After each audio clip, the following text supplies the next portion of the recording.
Ay, hindi po. Tayo ng question. Pares kami ng question. Ano ba? Actually, ano ba kwento natin, Maya? How long have you been together? Almost, 1 year na din. And actually, nagkakilala na kami through our management company. And parang yun nga, naisipan bigla na, nung dumating ako sa PPL, sabay din kami ni Maya, nung dumating din siya. So parang, naisipan lang nila na, pagsamahin kami sa isang show. So parang, why not, try natin emerge tong si Mix and Maya. So yun, parang from there, doon kami nabuo. Parang, okay sila as duo. Pero ikwento mo sa amin kung bakit mo naisip na pagtambalin sila.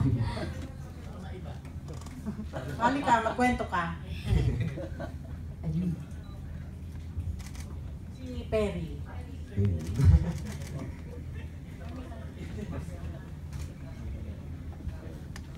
Wala na para may iba lang.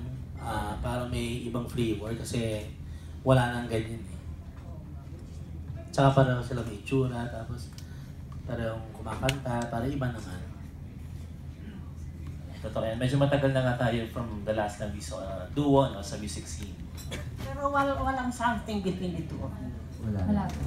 Ang may gusto ko, lalo sa iyo, Mix. From the press release, I learned you are a graduate of music from San Camille. Meron ka bang composition dyan? Meron po. Actually, kasama din siya sa album namin. Alin yun? Title niya is Lihim. Nandyan? Yes. Ba't hindi nyo kinanta? Ah, Lihim talaga. Ngayon may gusto ko itanong. Kasi sa iyo and in every song, there is a story.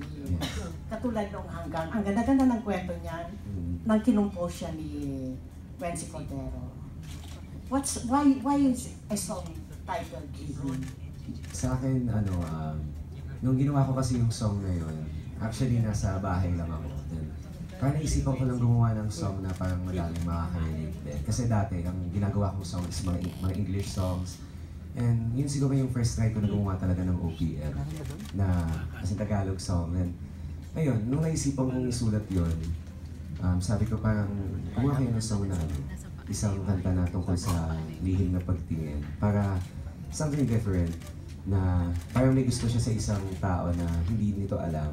Hindi alam ng gusto niya. So parang natatakot siyang aminin. Kaya yun yung story ng song. Hindi dedicated naman yung kay Maya. Hindi naman.